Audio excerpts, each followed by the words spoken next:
and welcome to another Out of This World episode of Paranormal XL Podcast, Season 4, Aliens! Oh, my freaking crazy eyes going everywhere. It's been a long wait. So today, of course, we have a special co-host, Joe from 222 Paranormal Podcast with us. Let's bring him on. Hey! Hi, Joe. In your amazing shirt, by the way. I had to do something a little different. I know that you've never seen me in anything but black. I haven't either. Put on my shirt, my bowling shirt. This is phenomenal. So if you're listening to the podcast, you need to go find the video to this podcast because it is amazing. Even if it's for a quick second to see Joe's amazing shirt. I love it. Cat. That's a cat. Stand up, show it off. I love it. That's great. I had a t-shirt on and I'm like, I know she's going to be using her camera, so I better put on a nice shirt. And I saw this, I'm like, I'm going to make her laugh. I'm going to put on my fancy shirt. Okay, so our family does a bowling thing where it's 9 is fine, it's all for fun. Yeah. It's nothing serious. And I always hated bowling. And my sister was like, hey, we're going to start bowling. You want to try? I'm like, yeah, why not? Well, it turns out it's actually fun because we don't even care about the scores. Yeah. And my nephew, who is a sheriff and a very respected person in the community, said we got to get shirts. So we got the most crazy shirts we could think of. What I wanted to do was I wanted to look like Al Bundy when he bowled. Yes. Same outfits. Oh my God. So, anyways, when I went and I had to put a shirt on because I had an old t-shirt on because I was working on the house this morning. And I'm like, I'm going to freak her out by putting on this shirt. It's alien to see me in a shirt like this. It is. There's no explanation whatsoever. I love it. So this week we're going to discuss alien theories, which this is going to be a forever show, such as why they aren't known among us or where they are, or maybe they're already here and hiding among us. So what is your number one theory that sticks out, or did you jump on the theory train on one, or do you have your own theory? I really don't know, because I'm on the fence of a lot of stuff because I do so much research that I see so many different parts of this. But I just think that they are here. I believe that sometimes they come, sometimes they leave, but they may be among us. We don't know. But being that this is a theory show, there's so many different theories about them. Are they coming here and staying? Are they coming here to look? Are they even coming here themselves? Right. We mentioned on the show we did before about shadow figures. We don't know what they are. Mm-hmm. And my theory is that the aliens are in a ship and either coming here or sending their ships as physical beings and coming on this planet to see us or to observe because they haven't done anything. Now, we have seen a lot of abductions, mm-hmm. but the thing is, it's not like they're coming and wiping out a whole continent. Right. City, even a city. They're not coming in here and taking the whole city or nothing like. So we don't know what they're doing here. We don't know if they're observing. Maybe a little later we'll get into a really weird theory that I've got. But like I said, we don't understand why they're coming here. But I believe that they are coming here in ships. Okay. Now, we mentioned on that show before about how shadow figures could be aliens, and the way that they're coming here is they're not sending their bodies, they're sending their energy. Energies, right, not their physical self. Yeah, and being able to see what they see. So I don't know, there's so many different theories, but I think I still stand with the theory that they're just travelers coming here in ships. So you don't think we're a science project, we're a sixth grader aliens science project, how you have those ant farms and that's us and we're terribly failing? That's one of the theories I was going to mention is that could be what they are doing here. Mm-hmm. When you think about it, we see an ant hill and we'll sit there and they'll play with the ants, or they'll take and put them in between glass and make little ant farms that you can look at in your bedroom. Or we take magnifying glasses and burn them. Right. To the ant, we're the aliens in their world. Right, yeah. So, are the aliens coming down here and the abductions that we hear and the experiments that we hear, it looks like that's what they're doing. Like we're their science projects and they have to come down. And think about it. If in high school, when you dissected a frog, you didn't think about how that frog felt. They just did it. Mm-hmm. And that's kind of what I see with abductions and stuff like that, like animal mutilation and stuff like that. Yeah. There's people think of cows being mutilated and stuff like that, or horses. But they found everything. They found dogs. They found all kinds of stuff with the same markings on them. And they've even seen some cases. Now, I don't know if this is true or not, but I've seen some cases where humans were cut that way, the same way as they found the cattle. Right. Like mutilation, where the mouths are cut in a certain way, like the eyes are always missing. The blood is completely missing. Mm-hmm. I don't know how gory you want to get it, but they core the body through the backside, Right. And they found these cattle mutilations are like that. So and a lot of the cattle mutilations too, it looks like when they find them that the cattle was dropped, but it never bounced. Like it was set there, like as if the alien took their ray guns or whatever they have and put them back. Instead of just shooting the cattle off into space after they're done with it, they put it back where they found it. But it's put down with such a force that it looks like it fell from a high, like real far up. Right. But yet they don't bounce. So right. So, but okay, let's say that they're taking that, but what are they throwing people back like that too? These people that have been abducted? Like that's what I find I think is with like where I'm putting the cattle mutilation and abductions together is I think they are doing like science, like we're their science projects. Like they're trying to figure us out and they're dissecting us, like I'm not saying they're taking humans and cutting them apart in that, which we don't know, but no, we don't. I mean, I think that we could be their science experiments and they're coming here to do that kind of stuff. That's always where I thought too. Ever since I was like a kid and learned about like aliens and stuff, that's always where my brain went to is like, we are their science project. So let's take like okay, so are they living among us? So you know how like we have serial killers, so this is my true crime brain kicked on here, okay? So you have these sociopaths, they have no empathy. Is that maybe something that you think like maybe that is what separates us? Like these people that were put here with no empathy, like they are a type of alien. My brain is going way off the rails right now, but or did the aliens get into the people's minds and take their energy? Them? Yeah. Or here's even but okay, I'm sure it's so hard for me because I'm skipping around so much. But I was at a convention and I was at a convention and we were doing our thing and this lady came up to us and I didn't know her at first, but come to find out she's a very respected researcher in the field. And she told me, she's like, yeah, there's a reptilian here at the convention. And I'm like, what? And she's like, yeah, it glamored itself to me. And I'm like, it glamored? Did it put on big eyelashes or something? And she's like, look at me. I'm here. Wow, jazz hands. No, she said that they cloaked themselves to look like us. Yeah. And which would make sense. She has worked with them for so long that they knew who she was and they actually showed their true shape and true form to her. So whether that's true or not, I don't know. Right. But they could be among us and we don't even know it. And they're observing us or studying us or doing whatever. And they could be walking among us and we don't even know. And, maybe that is part of with these serial killers. Maybe, I'm not saying it is, but maybe that's one aspect of it is they have no empathy towards anybody. They just look at this person as a meat sack that can be taken advantage of or whatever. Like, I'm going to take apart okay. So I'm sorry. Now I got serial killers and crime and I'm like, yeah. So like, oh man, where was I going? So some of these serial killers, like they really mutilate. So like maybe that they are a type of alien and they are actually doing like the science stuff right here on Earth. But we're like, oh no, they're in the shape of a human. Yeah. So it's a human. And that's where this lady was talking to me and said that there is a reptilian at that convention because it was a UFO convention. Right. And she says, yeah, they walk among us all the time.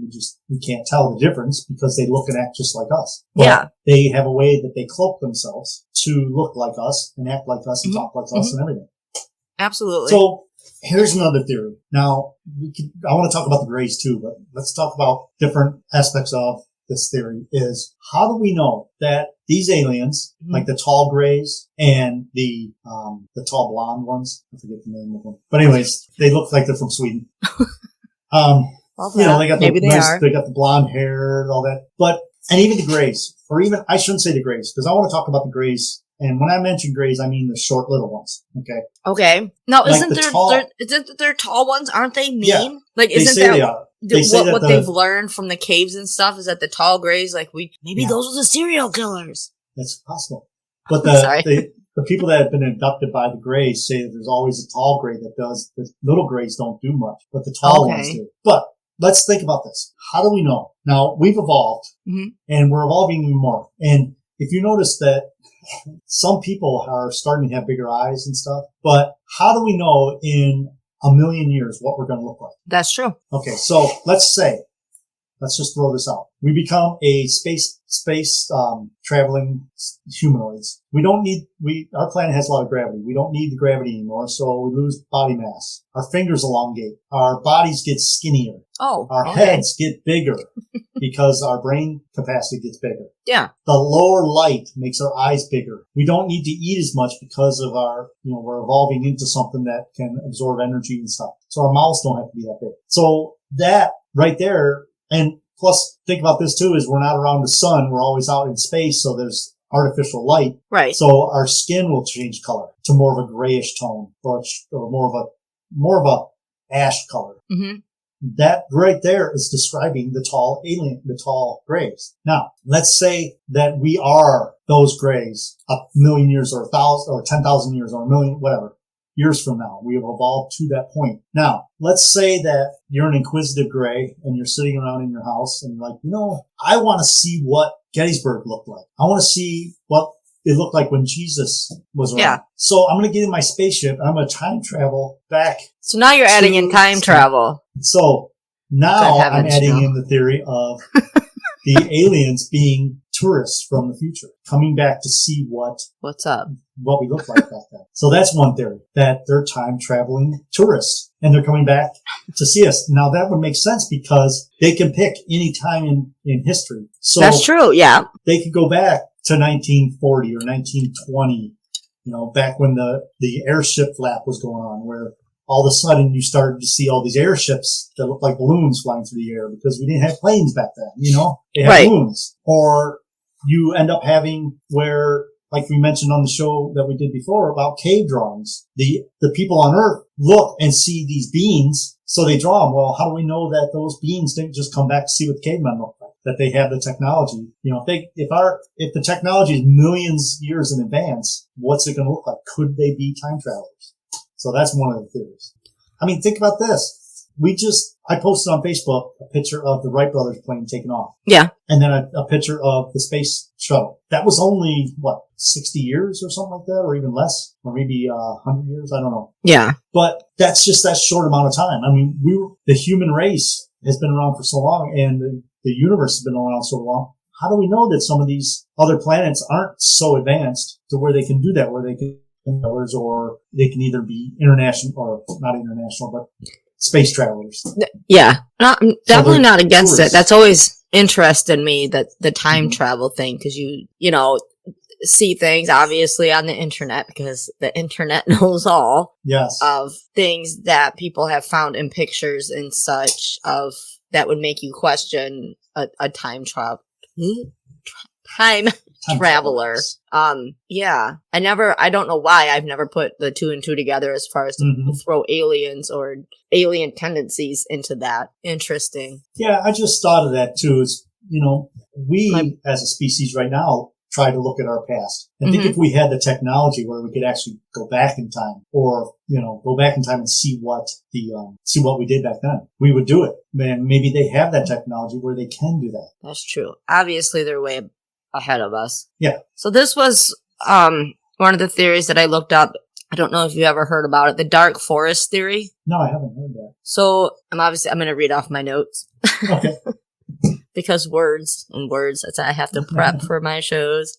So the dark forest theory became popular because of the fiction writer Lou Kickson. In the novel, the author compares the universe as a nocturnal forest. As you know, many things lurk in the forest, especially at night. Hunters and prey alike. Since there are 200 billion stars in the galaxy, a large forest indeed, it's possible that life forms could exist in many forms and simply worry of each other. Oh my god. Words. Beings could be silently hunting us or afraid of being located by certain prey in the universe. Considering we've been sending out signals for decades, we could have put a huge target on our planet and solar system. That's a dark area indeed. Yes, it could be extremely dangerous to contact other civilizations, especially those which are advanced, hence those smart aliens we were just talking about. I also think about our actions on this planet, our wars, genocide, stuff like that, all the bad stuff. What are these aliens like? They're up there and they're kind of watching and they're like, what are you doing? Like, why do you have these giant bombs? Why are we killing this mass amount of people? Like, what is happening? They may even have a great reason to avoid us and hide in the shadows. Hence what I just said. They're back there watching all that crazy stuff. It happened and probably trying to figure out why we keep killing ourselves off. I just thought that was weird how they put like, so you picture the universe as a dark forest. You don't know what's out there. You don't know what you're getting, type of thing where are you prey or are you hunting? As you're going out there at night and nothing's out there, maybe there are one set of aliens hunting us, or maybe they think that they're going to be hunted by us from watching what we do to each other. I mean, why wouldn't you think that as a whole? Like, take yourself out of our small little box of a planet. And if you were like up here and you're watching and nobody can get along. Yeah. And why would you want to go there? That's we scary. We are the hostile planet. Yeah. We mentioned about how people say, well, how do we know that they're not here to attack us and all that stuff? We need to stay away from the hostile aliens, but we're the hostile ones. We're the ones, like you said, are blowing each other up constantly, fighting each other and all that. And, do aliens even want to come to this planet? They might drive by and see or fly by and see, and they'll be like, don't mess with the humans. Don't mess with humans or whatever, that planet. They're crazy. They will kill. I mean, think about it. Mm-hmm. What happens when an alien would fly down here? I mean, I know it's all television and movies and that, but in all the movies and television shows, what's the first thing that happens? The military comes out and tries to shoot them. Exactly. Maybe the aliens are watching those movies that we're airing out all over. I mean, the signals get sent to space. Yeah. I mean, it's insane. Yeah, we've been sending out signals for 50, 60 years now. Yeah. And they look at that, and how do we know that they're not looking at those movies and thinking, look at these other aliens landed there and look what happened to them? Yeah. No thanks. Yeah. I would be scared. Mm-hmm. Just saying. Like, it's another one that was listed was about, like we were just saying, being deliberately avoided. Yeah. You don't drive or you don't go through Gary, Indiana when you're driving through to go to Illinois. You just don't, you go around. Yeah. You intentionally, and it may take you an extra 45 minutes, whatever, but you go around. You just don't go in. That's it. You deliberately go around because you want to be alive in 45 minutes. Let's just be honest. Yeah. That is a great my words are a little bad. That's a great speaking words thing. Analogy. Because if they see our videos, they don't know that those are movies. Those are made up. Right. Yeah. And now they can see us doing all this crazy stuff. Yeah. But now on the other hand, our signals have only been going out for a certain amount of years. And if you look at a map, go up on the internet and type in your internet how far our signals have gone, it's really not that far. No, it's really not. And that was another theory, that we haven't been trying to communicate long enough to where the amount of time, because time is man-made anyway, but the amount of time that it takes them to get it, maybe they're just getting it. Like, it's snail mail. They're just getting it, and we're just waiting on their response, or it's still coming through the airwaves or whatever in the universe. I mean, Proxima Centauri b is a great example of this, because we feel that that's a really good place to look for life. Right? We've been looking at this for a long time. It's Proxima Centauri b, it's called. And Proxima Centauri b is 4 light years away. Okay. And so if we send a signal to them, it takes 4.22 years to get a signal one way. Right. If we were to fly there, it would take us 73,000 years just to fly there. Although it only takes the signal 4 years to get there. So if there is life on Proxima Centauri b and they're looking at us, they're seeing stuff from 4 years ago. So think about where our news and all that was 4 years ago. That's what they're seeing now. So they don't know what we're really about. They're only seeing what we put out there 4 years ago. And that's Proxima Centauri b, the closest planet to us. Right. So they're getting our past. Yeah. Other planets could be seeing what happened during World War II. They could be thinking that, well, wait a minute, they're at war right now, so they may not come for that reason. So I don't know. That's it. When you start talking about distances and all that, it changes the whole thing. But, like let's talk about the grays. The classic gray. Short, big eyes, little mouth, no reproductive organs that we know of, no anus. Okay. I heard a great theory from when we were at the MUFON convention in Pittsburgh. Yeah. This guy said that he believes that they're biological probes, that they're not actually real beings. They're actually probes that are coming on these spaceships, which makes a ton of sense because we don't send people out. We send probes out. That's true. Right. We've sent so many probes out, and 2 of them right now are so far from the Earth, it boggles the mind that it's literally almost out of our sun's to where the sun has no action on these. Right. But they're so far away because we don't have to send humans, which humans need food. We need oxygen. We need water, Right. We're pretty needy. The probes don't need anything. And I think that's the way that the grays are. The grays don't eat. The grays, don't go to the bathroom or whatever. They don't consume. Right. So the grays are living beings. I feel somehow that they're biological probes sent from other. So they're just like our version of the probes. They don't care if they get destroyed. Because they don't fight back. Right. I don't know. That's just one of the theories. It made a lot of sense to me when the guy's name was Fred Lang. He's an awesome dude, but he's in MUFON in Pennsylvania. But he'd be someone to have on the show. You need to put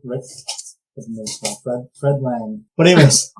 Yes, and he's so funny. Oh, he's a blast to have on. But he made made so much sense to me because the fact that we're doing the same thing where we're sending probes out. We're not sending our astronauts out. Right. Interesting. So that's another theory. That is another theory.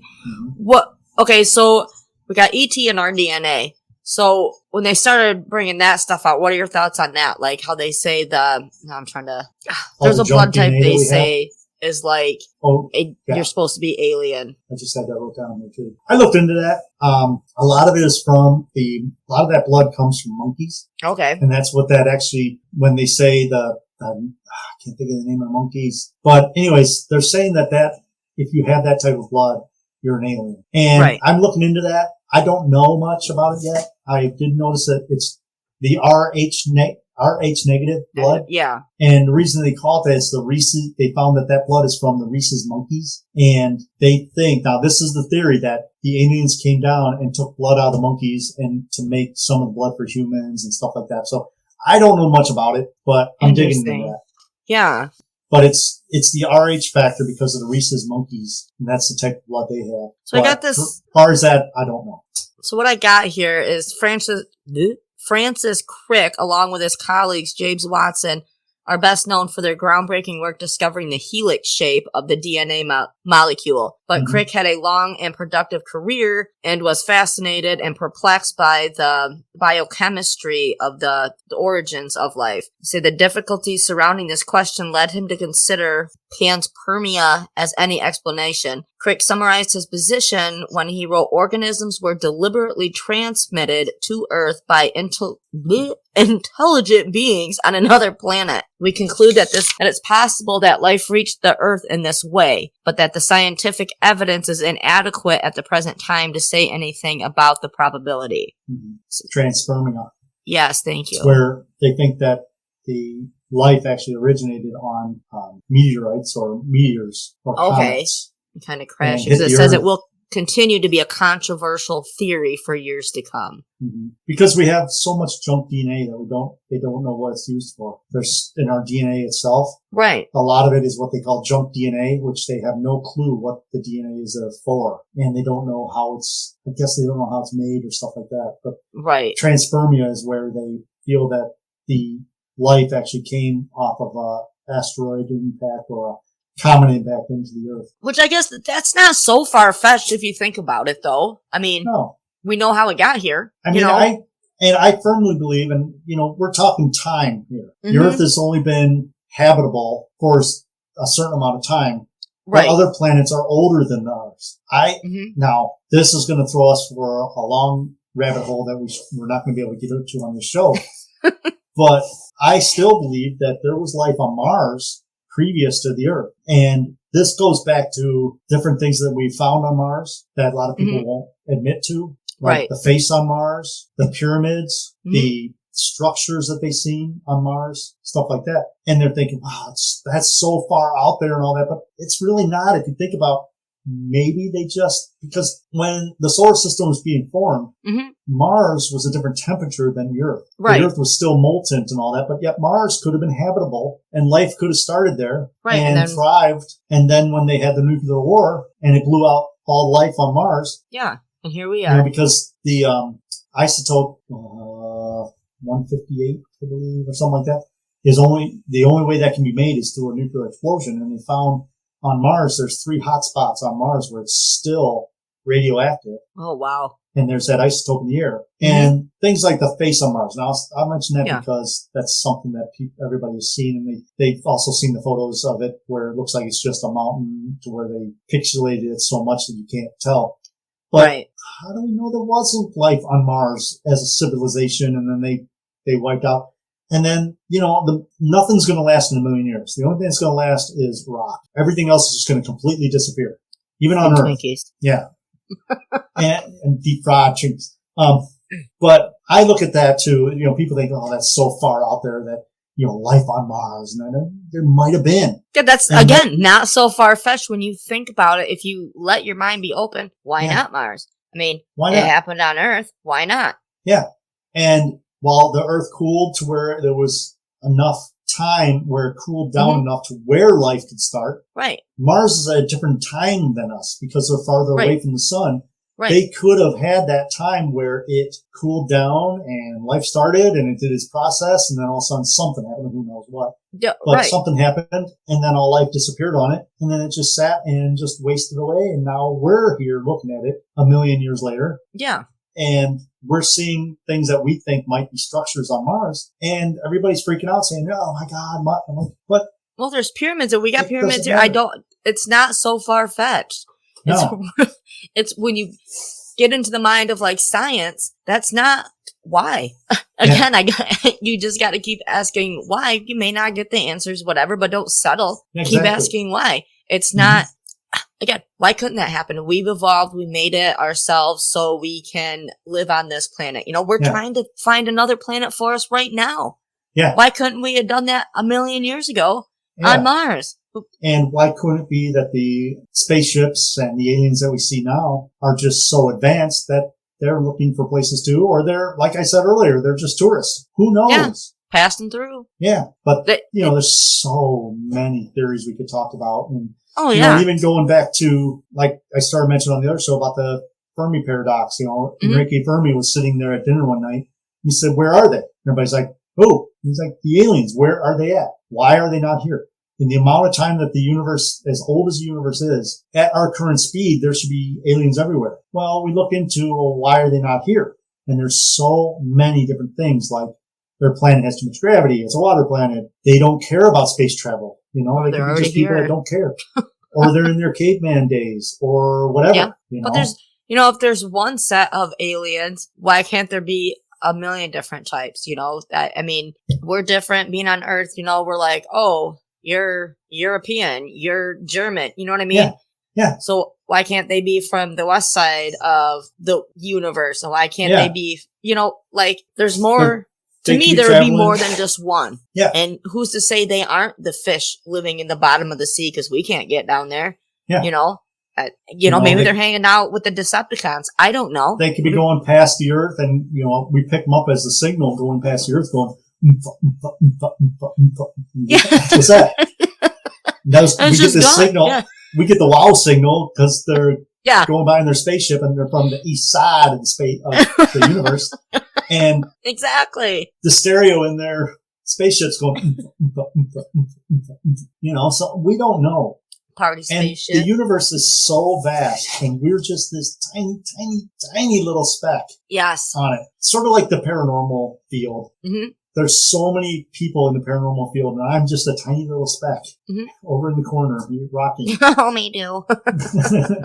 Trying to figure it out with the rest of them. But yeah, I mean, every star has planets around it, and almost, I'd say, 60% have their planets in the habitable zone. There are planets out there that can harbor life. We just don't know if they are. And I feel that we are really arrogant to think that there's no more life out there. I mean, we can't be the absolutely. Mm-hmm. And whatever religion you believe in, whether you think that, I almost said elevation. Depends on how tall you are. No. Evolution, depending on if you believe in evolution, you believe that we came from monkeys, whether we, we started as a little slime in a pool somewhere and evolved, or whether you think, God created us, or whether you call God created us, or whatever. Yeah. There's so many planets out there, or so many opportunities for life out there. And you'll find that life takes hold everywhere. Mm-hmm. Life is in the deepest parts of the ocean. When they dug the borehole trying to go to the center of the earth, mm-hmm. they found microorganisms so deep down in that hole. There is no way that organism has ever had oxygen or ever had light. The bottom of the ocean. They always thought that the ocean was just this barren wasteland with no life at all until they got down there and they found that there are crabs and stuff walking on the bottom of the ocean. Yeah. That are in complete darkness, complete pressure that would crush anything we try to send down there. Oh, yeah. Obviously, the oxygen level is extremely low. There may be some, but they don't live on oxygen. They live on other things. And there's amazing to think about. The thermal vents they found at the bottom of the ocean have more life around them than what we have up here. Mm-hmm. It's mind blowing, really. Again, it comes back down to us being able to wrap our minds in what can be around certain things. Yeah. It's absolutely nuts. Well, one last thing I had here was, Buzz Aldrin, we all know him. Mm-hmm. So, when he was quiet when he worked for NASA or whatever, but when he got out, he said he saw a spaceship and he believed in aliens. Yeah. Why weren't we freaking out about that? There was a thing that they would say, and he actually said on the medical channel, they're just over the ridge there. They're huge. There's so many of them. Things like that. Mm-hmm. They're looking at us, he said. And one of the code words was Santa Claus. And they've said on the radio, and you can type it up and find it where their conversation, they're like, yeah, there's another Santa Claus. There's a Santa Claus. And so when we landed on the moon, they had said on their channels, they're huge. They're just over the ridge, stuff like that. Yeah. It is a lot to wrap your head around. I get it, but we have to stop being too. No. When they came back, they just made history. They landed on the moon. He walked on the moon. They were the only humans that we know of that ever did anything like that. Right. They came back and they did their press conference and they were sitting there as if their whole families just died or whatever. I mean, or their puppy just died or whatever. Yeah. Something traumatic. They looked like they were so shocked or so depressed. Yeah. Instead, you would think that they'd be happy. Look, we just went to the moon, stuff like that. But when they did their press conference, the first one, they were so somber, as if they found out that we are not alone, that there were aliens up there. And then they're told to shut their pie holes. Exactly. I couldn't imagine seeing some of the things that they've had to see, even just going out in space and seeing something like that. You would not come back the same person. Yeah. You went up to the moon thinking that you're going to be the only ones there, and all of a sudden you see Santa Claus. And all that. Yeah. There's another Santa Claus. And another. Oh, look, a baby one. Yeah. I have a visitor. I was wondering. Hi, Jen. Yeah, does she know she's on camera now? She's on camera, yeah. She didn't know. Yeah, she's going to get, she's going to get released now. Jen has made it into the studio. Yay. All right. Well, we will wrap up this episode all then. Right. Find you or maybe an email or something. Nah. No. No, you can check us out. We're the 222 Paranormal Podcast. You can find us anywhere you get your podcasts from. Like I said before on the other show, when you're done listening to Paranormal XL, just go over to your search bar and type in 222 Paranormal Podcast, and you will find us. Or you can go in and type up 222paranormal.com, and you can see us right there. She's so funny. So, of course, email your stories to paranormalxl@writeme.com. Stay kind, stay humble, and remember, don't yuck someone else's yum ever.